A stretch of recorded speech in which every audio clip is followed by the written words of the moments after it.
Greetings all! Today, I am proud to bring you a special joint collaboration video completed with a fellow YouTuber who also has an interest in the science of Pokemon, The 31st. Hello, The 31st here, how's it going? In this video, we are going to be doing something that is a bit different from the norm, in that we are going to talk about something in the world of Pokemon that does not exist yet, but that we would like to see in a future game. Today, we're going to be taking a look at a particular creature that we would like to see a future Pokemon based off of. Both of us are doing a video each for our different channels, but each one is focused on that particular YouTuber's personal desires. So, for this one, we're going to be specifically taking a look at the kind of creature that I personally would like to see a future Pokemon based off of. Now, I'm the kind of individual that very much enjoys pretty much everything that Game Freak presents to us in the world of Pokemon, as I have come to appreciate the design and abilities of just about every type of Pokemon that exists. However, just as with many fans, that does not mean that I am completely satisfied, as there is something that I feel is missing. Game Freak isn't afraid to reach some interesting depths and sources when designing its Pokemon, and they have worked to choose designs and origins behind many species that reflect not only real-world animals, but even things that are considered to be mythical or fairy tale worthy to some. In particular, in Gen 7, they introduced Primarina, a creature that is based off the Selkie, a creature from Scottish mythology. Now, while I am primarily Irish in heritage, I do have a bit of German and especially Scottish blood in me, and I figure that if Scottish mythology can get a creature in Pokemon, then Irish mythology deserves the same treatment. And while I'm not the most knowledgeable individual when it comes to Irish mythology as a whole, I know enough to get by. And in particular, I know well one creature from its ranks that I do believe, just like the Selkie, has a right to see the light of day in the Pokemon world. A creature that is both harmless to the right individuals and a signal of the end to others. An entity that is feared by all for the grim message it carries as it rides through the night. A monster whose name has likely been heard already by some, and whose true attributes are often obscured or twisted to make it less horrifying to others. Ladies and gentlemen, the creature that I most want to see be made into a Pokemon is the fear-inducing mythological life form known as the Dullahan. As I said before, I'm sure that many of you have heard the name before, but allow us to give you a proper explanation of what this creature truly is and what its purpose is in Irish mythology. First of all, and what is probably the strangest fact to many, is that the Dullahan is actually a fairy. Specifically, this entity belongs to a group of fairies known as the Unseelie Fairies. Within Irish mythology, you have two major courts of fairies that act as opposites to one another. On one hand, you have the Seelie Fairies, which are in agreement with actions and mannerisms of fairies as many children imagine them, being quite friendly and often helpful to humans, and in general being pleasant, loving creatures to be around. On the other hand, there are their opposites, the Unseelie Fairies, who cause pain, torture, destruction, and as a whole are monstrous entities that live for causing mischief and making the lives of others worse for the wearer. However, even among the Unseelie court of fairies, the Dullahan still stand out strongly, for unlike the other members of their dark court, these monsters have a specific and very important job. They are literally Death's herald. First, to understand the Dullahan, we must look at their appearances. In tradition, these entities are often cloaked in some sort of dark attire and appear very humanoid for the most part, with one glaring exception: they have no head.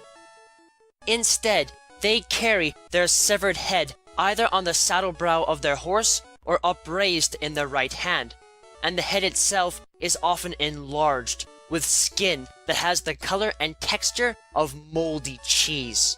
A horrifying grin that reaches to both sides of the head, and small black eyes that dart back and forth in the skull like buzzing flies, being able to see across the entirety of the countryside even on the darkest of nights with little trouble, while the head may glow to such a degree that the creature may occasionally hold it up to see it as a makeshift lantern.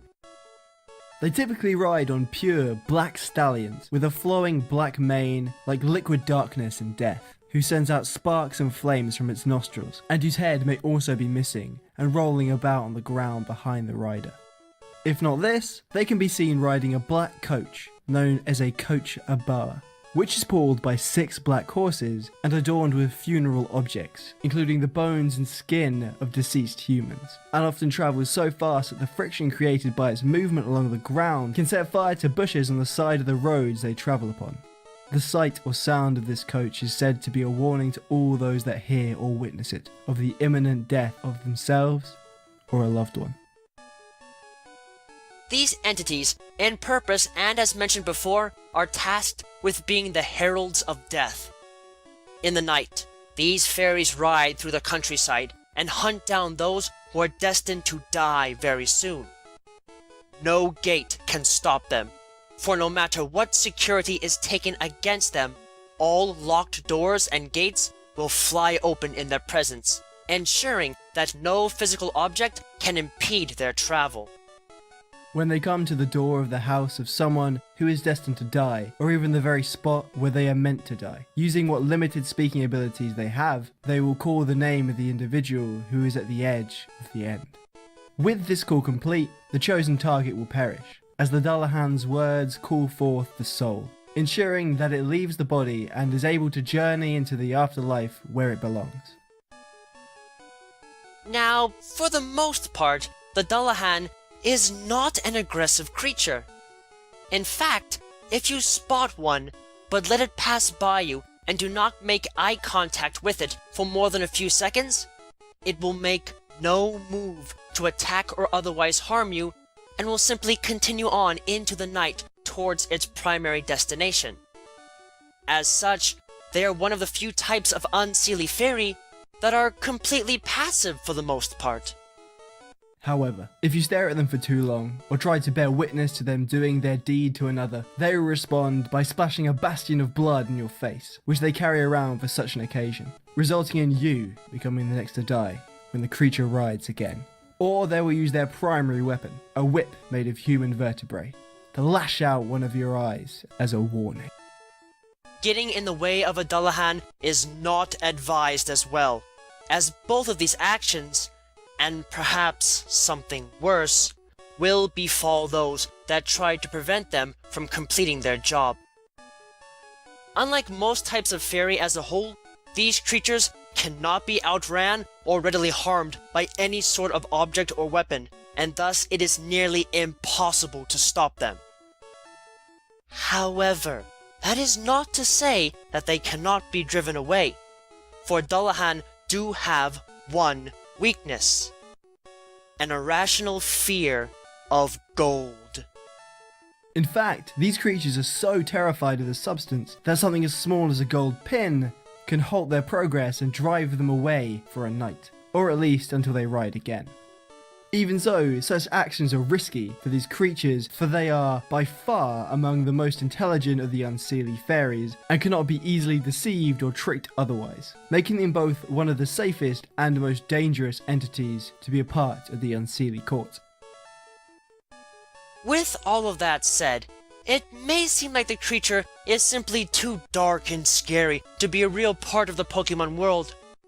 But let us not forget that Pokemon that already exist, like the members of the Duskull family and Darkrai, have already set a precedent for being dark and macabre in their own right.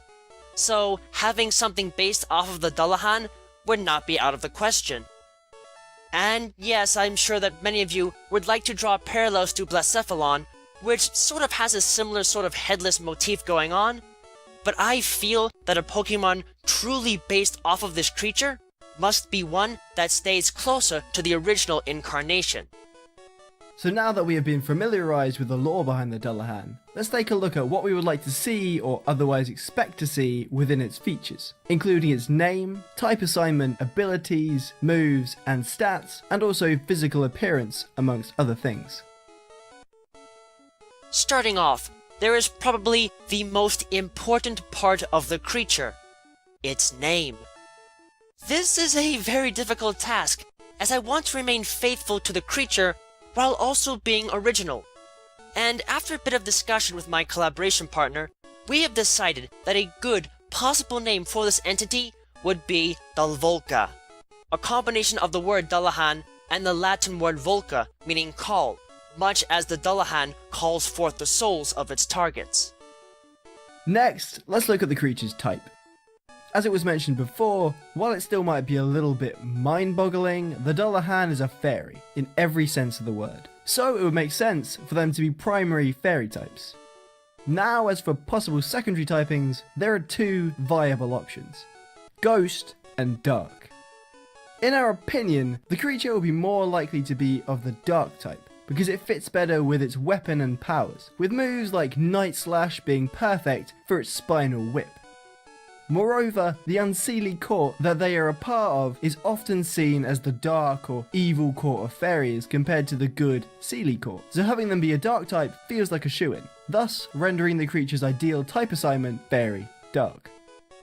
In terms of height and weight, I would expect to see the creature having a fairly large but still humanoid build to it, so I would be looking for something of a reasonable height and weight for a human being. On that same note, I would expect to see it have a humanoid body type without a tail in the Pokédex data.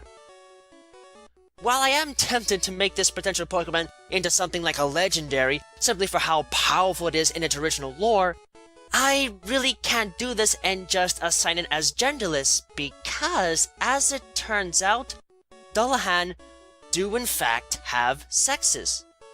While most Dullahan are male, females do exist in rare cases, so I would be comfortable assigning it a gender ratio, and one that is heavily skewed towards males, where 87.5% of these creatures are males, while the remaining 12.5% are females. Base experience yield and base leveling rate are two things that we honestly don't have a preference towards, although we would imagine them yielding a considerable amount of experience at the very least. But we can definitely say that their base friendship would likely be 0, due to their penchant for not liking others staring at them while they do their work. Furthermore, their catch rate would likely be incredibly low, since effectively nothing can impede their physical journey, possibly as low as 3. I mean, if the members of the Beldam family can get away with the same catch rate as many legendaries, we don't see why a creature based off the Dullahan couldn't.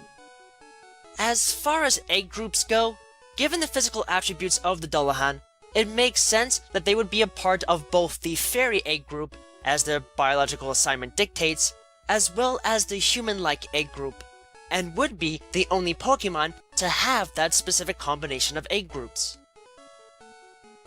Now, let's take a look at the attributes of the creature that would matter the most in a fight against one. First of all, in terms of abilities, I think it would be fitting to give the creature an ability that reflects their unique attributes strongly. And if we look back to the lore of the creature, you may notice that I made explicitly clear that almost nothing can hurt or frighten a Dullahan away except for gold.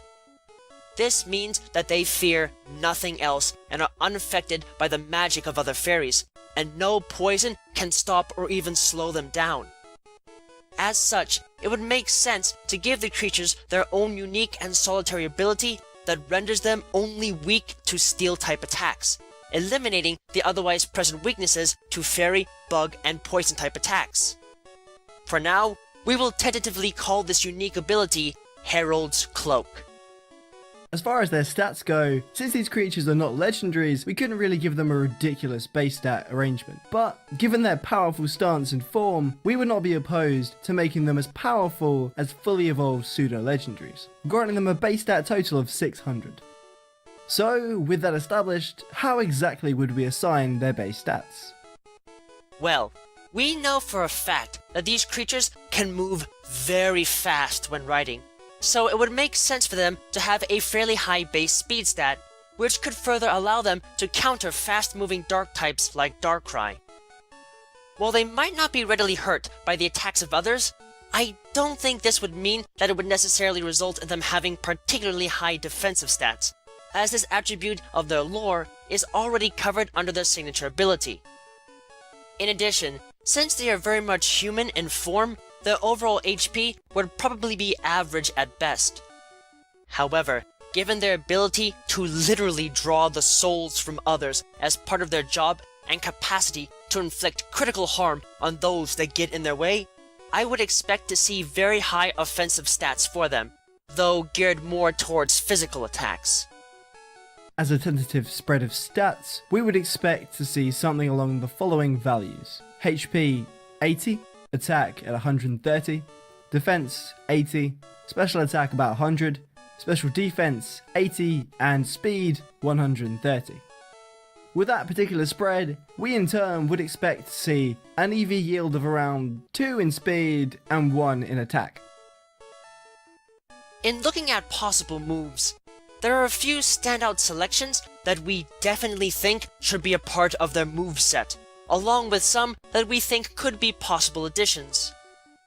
As far as moves that we know should definitely be learnable by them naturally, there's Perish Song, since they are literally the heralds of death, Pursuit, as these creatures will chase down their targets if they try to flee from them, Night Slash, since it would be a good stab move for the creatures and a perfect attack to represent the spinal whip they use as a weapon, Bind or Ring Out as an extension of the aforementioned whip, Scary Face as a reflection of the hideous face their head makes on a constant basis, Revenge and Punishment as representations of their reaction to those that look at them for too long or otherwise get in their way, further being indicative of their penchant for retaliation rather than starting a fight on their own, and either Moonblast or Play Rough to act as a strong fairy-type stab attack for them, though which one they would get, if not both, is up to debate.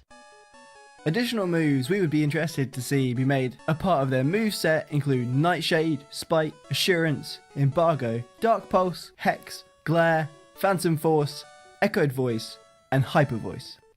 In addition to this, we would like to refer back to their penchant for throwing bastions of blood on others, and then being marked for death next, and incorporate it into a signature attack, a move we are tentatively calling Herald's Bane. It would be a dark-type physical attack, involving them striking with a bony appendage, something we will demonstrate when we show our sketch design for the creature, that does require direct contact to work, and would thus be affected by items such as King's Rocks, and who could be copied via Mirror Move, but whose secondary effects are not affected by moves like Snatch and Magic Coat. It would act like a normal move in being able to target any adjacent target in a multi-Pokemon battle, and would operate with a base power of 100, 5 power points, and a perfect accuracy rate, since these creatures are known for being able to see through the vast countryside in total darkness to seek out their target, and would thus not be likely to miss under any circumstances. Aside from dealing damage, in conjunction with their duties in Irish mythology, the attack would have a secondary effect of inflicting a Perish Song counter onto the target with a successful strike, ensuring that, just like the victims of the Dullahan that are exposed to the fear-inducing retaliation for too much curiosity or interference, their time in battle will be numbered regardless of how well they took the initial blow. With that data covered, now we can move on to the appearance of these creatures, and that is where the two of us had the most entertainment in trying to figure out what the creatures would look like. Here is a rough sketch of what we came up with as a possible design for these terrifying entities. We wanted to maintain a humanoid form for the creatures, but at the same time wanted to make it clearly stand out as something non-human. So while the creature's torso shape and limb forms are human-like in structure, we gave their hands 3 fingers instead of 5 and made the legs more stilt-like in form, being sleeker in shape to help emphasize the quick moving and light on their feet. The collar around where their head should be was a flared touch that I asked to be incorporated to pay homage to the dark cloak and attire that Dullahan traditionally wear, while the color scheme of the main body is designed with dark gray and black as a symbol of their dark powers. As for what to do with the head, we obviously knew that having it be held by the creature's right hand would simply be too scary for younger players.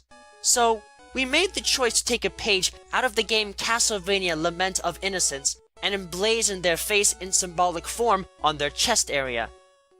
While a simple form like we have in the sketch could work, I also would perhaps like to see more to it, such as having the face emblazoned to cover the entirety of their front torso. But that's a design feature that could be worked on in the future, if this design ever comes to be more than just a fan idea. Finally, to incorporate their primary weapon into play, we took the creature's otherwise free left arm and turned it into a large, bony, whip-like appendage made from large pieces of bone with slightly differently shaded, alternating units linked together so it resembles the spinal whip used by traditional Dullahan, complete with a sharp, bladed tip hooked at the end like a reaper's scythe. As a whole, we think that this design actually works quite well for the creatures, and helps to stay true to the original Dullahan design and lore, while still working towards something more creative and unique. Lastly, let's take a quick look at what Pokédex entries might exist to describe the lore of this new Pokémon to wrap up this video. While it is important to stay true to the origins and legends behind the Dullahan, we must also take into consideration the fact that these games are played by children. So, we'll have to dial back on a lot of the more grim aspects of the Dullahan's lore. In combining the original lore with the design of the fan Pokemon you just saw, there are at least 4 primary Pokédex entries that we would like to see in a future game. 1. They dash through the night at a fervent pace, seeking out those who are on the verge of death to whisk their souls away to a safe place. 2. Wrapping their bony appendage around others, they tighten their grip to extract their souls, so they may be taken to a place of safety, away from mortal eyes. 3. While usually passive towards others and not meaning harm, they will exact revenge against those too curious of their duties and those that seek to stop them. And lastly, 4. Existing as the heralds of the end, they extract the souls from those on their last breaths to ensure they do not befall a terrible fate if left to their own accord. We feel that these entries very much stay true to the true Dullahan of Irish mythology, while still being kid-friendly and certainly painting them in a much brighter light than their grim forms might otherwise dictate. And that, ladies and gentlemen, is what we think we should have a Pokemon in the future based on, and how we personally would go about designing it. So, how did you guys like this presentation? I normally don't partake in these sorts of projects, but I very much enjoyed myself in making it, and I definitely feel that the collaboration work the 31st and I did to make this video a possibility was well worth the effort in the end. If you liked it, or have any suggestions for future material along the same vein or style that you would be interested in seeing, leave a comment below and let us know. Yes, thank you for watching. I have a channel, we have a video there. You should go watch it. We thank you for your time, and I'll see you all in my next analysis video. Have a wonderful day.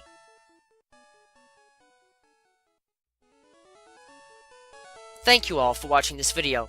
It is always an honor to be able to speak with you all on the subject of Pokemon in a way that brings me great joy and happiness in my work.